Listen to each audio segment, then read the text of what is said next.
ನಾನು ಪಪ್ಪು ಮೊಳಸೊಳಗೆ ಅಂತೇಳಿ ರಂಭಾಪುರದ ನಿವಾಸಿ.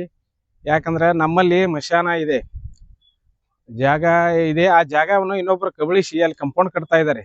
ನಾವು ಯಾರು ಊರಾಗ ತಿರ್ಕೊಂಡ್ರಂದ್ರೆ ರೋಡ್ ಆಯ್ದು ಸಿಂದಗಿ ಬೈಪಾಸ್ ಹೋಗ್ಬೇಕು. ಹೋಗಿ 5-6 ಕಿಲೋಮೀಟರ್ ಹೋಗಿ ನಮ್ಮ ಯಾವುದೇ ತಿರ್ಕೊಂಡಿದ ಇದು ಸ್ಮಶಾನದೊಳಗೆ ಶವ ಸಂಸ್ಕಾರ ಮಾಡ್ಬೇಕಾದ್ರೂ ನಮಗೆ ಜಾಗ ಇಲ್ಲ. ಶವ ಸಂಸ್ಕಾರ ಮಾಡುವಂತ ಜಾಗನೇ ಇನ್ನೊಬ್ರು ಕಬಳಿಸಿದಾಗ ನಾವೆಲ್ಲಿ ಮಾಡ್ಬೇಕು? DC ಆಫೀಸ್ ಮಾಡ್ಬೇಕು, DC ಅವ್ರ ಮನಿ ಮುಂದೆ ಮಾಡ್ಬೇಕು, SP ಮನಿ ಮುಂದೆ ಮಾಡ್ಬೇಕು. ಅದಕ್ಕಾಗಿ ನಮ್ಗೆ ಏನ್ ಅನ್ಸಿದೆ, ಈ ಜಾಗ ಬೇಡ, ಇನ್ ಮ್ಯಾಲ ಹೋಗಿ DC ಅವ್ರ ಆಫೀಸ್ ಮುಂದಾರ ಮಾಡ್ಬೇಕು, ಅಥವಾ DC ಅವ್ರಿಗೆ ಒಂದು ಫೋನ್ ಮಾಡ್ಬೇಕು. ಇಲ್ಲಪ್ಪ ನಮ್ಮಲ್ಲಿ ರಂಭಾಪುರದಾಗ ಒಬ್ರು ತಿರ್ಕೊಂಡಾರ, ನೀ ಯಾವ್ದಾರ ಗಾಡಿ ಕೊಟ್ಟು ಕಳಿಸ್ತಿರೋ ಏನೋ ಅಂತ ಕೇಳ್ಬೇಕಾಗಿದೆ. ಅದಕ್ಕೆ ದಯವಿಟ್ಟು DC ಅವ್ರು ಇದನ್ನ ಮನವಿಯನ್ನು ಸ್ವೀಕರಿಸಿ ಒಂದು ನಮ್ಗೆ ಮೊದಲಿರುವಂತ ಜಾಗ ಮತ್ತೆ ನಮಗೆ ಕಲ್ಪಿಸಿಕೊಡ್ಬೇಕಾಗಿಲಿ DC ಅವ್ರಿಗೆ ಆಗಲಿ ತಹಸೀಲ್ದಾರ್ ಅವರಾಗಲಿ ಮನವಿ ಮಾಡ್ಕೊಳ್ತಾ ಇದ್ದೀವಿ. ಪಾಟೀಲ್ ಅಂತ ಹೇಳ್ರಿ, ರಂಭಾಪುರದವರು.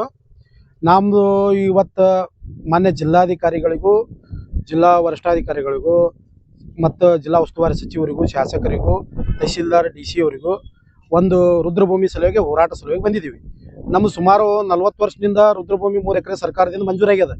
ಆ ಮಂಜೂರಾಗಿದ್ದ ಪ್ರಕಾರ ಅಲ್ಲಿಂದ ನಾವು ಶವ ಸಂಸ್ಕಾರ ಮಾಡ್ಕೊತ ಬಂದಿದ್ದೀವಿ. ಈಗ ಸುಮಾರು 2 ತಿಂಗಳಿಂದ ನಮ್ಮ ಸ್ಮಶಾನ ಭೂಮಿಯನ್ನೇ ಕಾಣೆ ಆಗ್ಯದ. ಎಲ್ಲಿ ಹೋಗ್ಯದ ಗೊತ್ತಿಲ್ಲ. ಅದನ್ನು ಮಾರ್ಕೊಂಡು ತಿಂದ್ರು, ಏನು ಮಾಡಿದ್ರು ಏನೂ ಗೊತ್ತಿಲ್ಲ. ಈಗ ಹೇಳಿದ್ರೆ ಆ ಕಡೆ ಹೋದವ್ ನೀವು ಹೋರಿ, ಒಂದು 4 ಕಿಲೋಮೀಟರ್ ಮ್ಯಾಗ ಹೋದ ಅಲ್ಲಿ ಮಾಡೀವಿ, ಅಲ್ಲಿ ಹೋಗಿ ತಗೋರಿ, ಅಲ್ಲೇ ಸ್ಮಶಾನ. ಅಲ್ಲಿ ಹೋಗ್ಬೇಕಂದ್ರೆ 4ರಿಂದ 5 ಕಿಲೋಮೀಟರ್ ಹೋಗ್ಬೇಕು. ಮನುಗಳು ಎಗ್ಸಿ ರೌಂಡ್ ಹೊಡೆದು ಬರಬೇಕು. ಒಂದು ಕನಕದಾಸ್ ಬೆಳವಣಿಗೆ ಆಯ್ದು ಬರ್ಬೇಕು, ಒಂದು ಇಲ್ಲ ಅಂದ್ರೆ ಗೋಳಮಠ ಹತ್ರ ಆಯ್ದು ಕಸ್ತೂರಿ ಕಾಲನಿ ಒಳಗೆ ಆಯ್ದು ಬಂದು ಸಂಸ್ಕಾರ ಮಾಡ್ಬೇಕು. ಇದು ಯಾವ ರೀತಿ ಮಲ್ತಾರಣೆ ಧೋರಣೆ ಅಂದ್ರೆ ರಂಭಾಪುರ ಅಂದ್ರೆ ಇದು ಕರ್ನಾಟಕದಾಗ ಅದೋ, ಬಿಜಾಪುರ ಜಿಲ್ಲಾದಾಗ ಅದೋ, ಏನ ಔಟ್ ಆಫ್ ಕಂಟ್ರಿ ಪಾಕಿಸ್ತಾನದಾಗ ಅದೋ ಗೊತ್ತಾಗ್ತಾ ಇಲ್ಲ. ಇದನ್ನ ಅಧಿಕಾರಿಗಳಲ್ಲಿ ರಾಜಕಾರಣಿಗಳು ತಿಳ್ಕೊಬೇಕು. ಯಾರು ನಮ್ಮ ಹೋರಾಟಕ್ಕೆ ಎಲ್ಲಿ ಮನವಿನೇ ಇಲ್ಲ, ಸ್ಪಂದನೆನೂ ಇಲ್ಲ. ಮನವಿಗೂ ಸ್ಪಂದನೆ ಇಲ್ಲ. ಒಂದನೇದಾಗಿ ನಾವು ರಾಷ್ಟ್ರೀಯ ಹೆದ್ದಾರಿ ಅಂಡರ್ ಪಾಸ್ ಮಾಡುವಾಗ ಸುಮಾರು 400 ವರ್ಷದ ಇತಿಹಾಸದ ನಮ್ಮ ಊರ. ಆ ಊರು ಹಳಿ ಗ್ರಾಮ, ನಗರ ಅಲ್ಲ, ಈಗೀಗ ಅಭಿವೃದ್ಧಿ ಪಡೆದ ಬಡಾವಣೆಗಳಲ್ಲ. ಸುಮಾರು 400-500 ವರ್ಷದ ಇತಿಹಾಸದ ಊರದ ರಂಭಾಪುರ. ಆ ಊರಿಗೆ ಒಂದು ಅಂಡರ್ ಪಾಸ್, ರಾಷ್ಟ್ರೀಯ ಹೆದ್ದಾರಿ ಮಾಡಾಗ ಒಂದು ಅಂಡರ್ ಪಾಸ್ ಮಾಡ್ಬೇಕಂತೇಳಿ ಹಲವಾರು ಬಾರಿ ಹೋರಾಟ ಮಾಡಿದೀವಿ.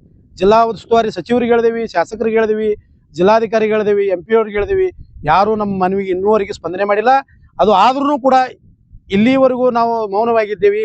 ಈ ಸ್ಮಶಾನ ನಮ್ಗೆ ಉಗುಳಾಕ, ಶವ ಸಂಸ್ಕಾರ ಮಾಡಕ್ ಜಾಗ ಇಲ್ಲ ಅಂದ್ರೆ ನಾವೇನು ಯಾವ ದೇಶದಾಗ ಅದೇವಿ, ಎದುರಾಗದೇವಿ? ನಾವು ಭಾರತ ದೇಶದಾಗ ರಂಭಾಪುರದಾಗ ಅದೇವೋ ಏನು ಹೊರದೇಶದಾಗ ಅದೇವೋ ಅನ್ನೋ ತಿಳಿಯಾಗ್ತಾ ಇರಲಿಲ್ಲ.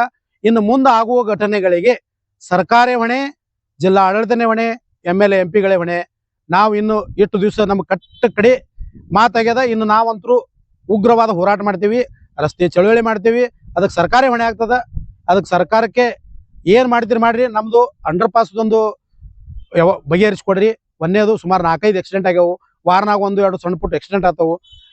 ಅದಕ್ಕೆ ಒಂದು ಅಂಡರ್ ಪಾಸ್ ನಿರ್ಮಾಣ ಮಾಡಿಕೊಡ್ರಿ. ನಮ್ಮ ಸ್ಮಶಾನ ಏನದ ಎಲ್ಲಿ ಇದ್ದಲ್ಲಿ ಜಾಗಕ್ಕೆ ಮಾಡಿಕೊಡ್ರಿ. ಅದು ಇಷ್ಟು ಮಾಡಿದ್ರೆ ಅನುಕೂಲ ಮಾಡಿಕೊಡ್ತೀರ. ಇಲ್ಲ ಅಂದ್ರೆ ಉಗ್ರ ಹೋರಾಟದಕ್ಕೆ ಸರ್ಕಾರ ಹೊಣೆ ಆಗ್ತದ. ಇಷ್ಟು ಹೇಳಿ ನಾನೊಂದು 2 ಮಾತು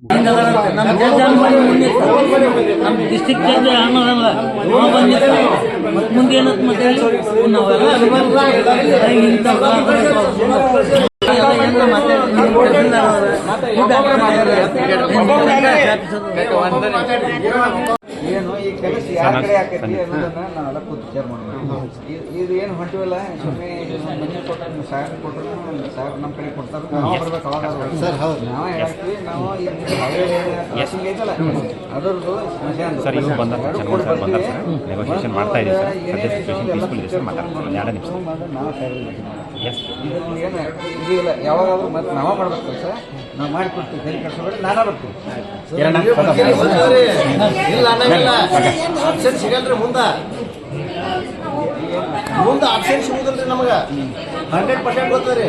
ನಾವು ಕೂತು ಮಾಡಿ ಎಲ್ಲ ಬಿಸಿಲಾಗ ಎಲ್ಲ ಮಾಡಿ ಕೂತೀವ್ರಿ. ಅಲ್ಲಿ ಎಲ್ಲರೂ ಆಯ್ತು ರೀ ಮಾಡ್ತೀವಿ ಸರ್, ನೀವು ಮಾಡ್ತೀನಿ ರೋಡ್ ಬೈಪಾಸ್ ಅಂಡರ್ ಪಾಸ್ ಮಾಡ್ತೀನಿ ಹೇಳ್ರಿ ಅಂದ್ರು ಬಂದೇವ್ರಿ. ಈಗ ಬಂದವ್ರು ಹೇಳಿ ಹೇಳಂಗಿಲ್ಲ ಅವ್ರು.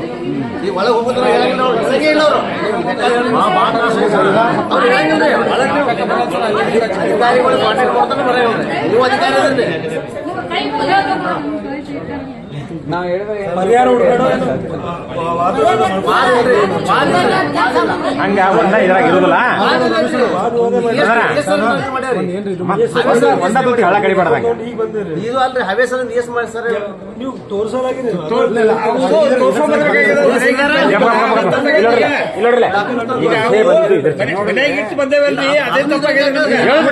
ಒಂದೊಂದೇ ಇರ್ತಾವ ಒಂದರ ವಿಷಯ ತೆಗೆದು ಇನ್ನೊಂದ್ರ ತಗೊಂಡ್ ಕುಂದಿರ್ಬಾರ್ದು ಮತ್ತ ಈಗ ಬಂದ ಸ್ಮಶಾನ ಭೂಮಿಗೆ ಅದನ್ನು ಮಾಡ್ತೀನಿ ಅಂದಾರ ಅವ್ರು ನಾವು ಡಾಕ್ಯುಮೆಂಟ್ ಮನ್ಯಾಗ ಕೊಟ್ಟಿದ್ದು ತಹಸೀಲ್ದಾರ್ ಕೊಟ್ಟಿದ್ದು ಅದನ್ನ ನಂತರ ವೆರಿಫೈ ಮಾಡಿ ಇರೋಣ ಹೇಳೋದು ಕೇಳ್ರಿ ಎಲ್ಲರೂ ಒಂದು ಸ್ವಲ್ಪ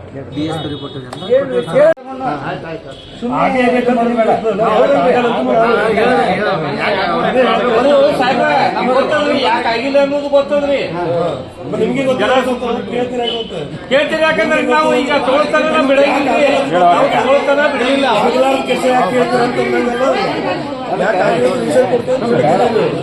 ನೀವು ಏನು ಕೆಲಸ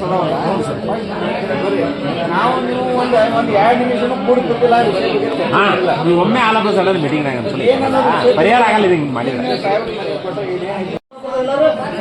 ಎಲ್ಲ ಕಡೆ ಕೊಟ್ಟಾರ ಮನೆ ಕೊಟ್ಟು ಕಸಡಿಗೆ ಹೋಗ್ಯಾರ ಮನೆ ಸಾಕು ಒಂದು ಲಾಸ್ಟಿಗೆ ಸಾಹೇಬ್ರು ಫಸ್ಟ್ ಬರೋಣ ಇದನ್ನು ಕೊಟ್ಟೇವಿ ಅದು ಇವರು ಬಸವಗೌಡರು ದಾರಿ ಕೊಡ್ಲಿಲ್ಲಲ್ಲ ಒಳಗ ಅವಾಗ ದಾರಿ ಕೊಡ್ಲಿಲ್ಲ ಹೈಪರ್ ಮುಂದೆ ಕಂಪೌಂಡ್ ಒಳಗೆ ಕೊಟ್ರಿ ಒಂದೇ ಗೌರ್ಮೆಂಟ್ ಸರ್ ನಂಬರ್ ಅವಾಗ ಇದ್ರದ್ದು ಕೊಟ್ಟೇವಿ ಅದೇ ಒಂದೇ ಅದಕ್ಕೆ ಕೊಟ್ಟರು ಹಿಂಗ್ ಗೊಳೆಯಾಗ ಒಂದೇ ಐತೆ ತಂಗ್ ಗೊಳೆಯಾಗ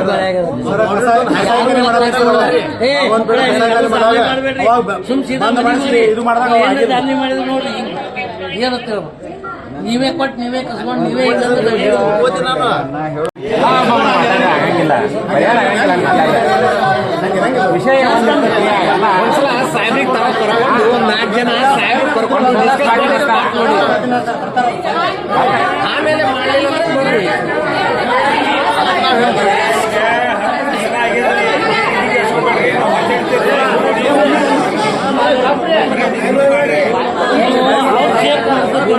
ಸೇಫ್ ನೋಡಂಗಿಲ್ಲ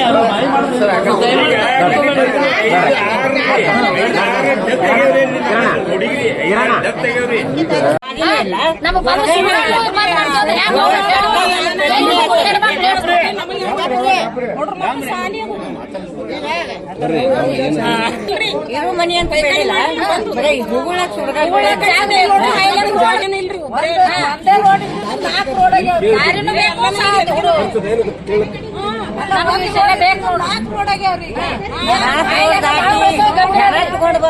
ನಮ್ಗೆ ಏನ್ ಮನೆಗಳಿಗೆ ಏನೇನು ಮಾಡೋದು ನೋಡ್ರಿ ಬಂದು ಬರೀ ಓಟ್ ಹಾಕ್ಸ್ಕೊತಾನ ಬರ್ತಾರಿ ಆಮೇಲೆ ಹೋಗ್ಬಿಡ್ತಾರಿ ದೊಡ್ಡ ಬರ್ತಾರಿ ದೊಡ್ಡವ್ರು ಹೆಂಗಾರ ಮಾಡ್ಕೊತಾರ ನಮ್ಮಂತ ಕೊಡ್ರಿ ಇಲ್ಲಿ ಹೋಗ್ಬೇಕ್ರಿ ಅವ್ರಿಗೆ ಏನೇನು ಅವ್ರು ಇಲ್ರಿ ಬರೇ ಸಮ ಬರೇ ಮಾತಾಡ್ತಾರಿ ಮತ್ತೇನೋ ಮಾತಾಡಕ್ ಹೋತೇನ್ರಿ ಮುಂದೆ ಮಾತಾಡಿಲ್ಲ ಮತ್ತೆ ಮಾತಾಡ್ತೇವಿ ಏನ್ ಮಾಡ್ಬೇಕು ಹೇಳಿ ಮಾತ್ರ ಅದನ್ನ ಮಾತಾಡಕ್ ಮತ್ತೆ ನಾವು ಏನ್ ಮಾತಾಡಕ್ಕೆ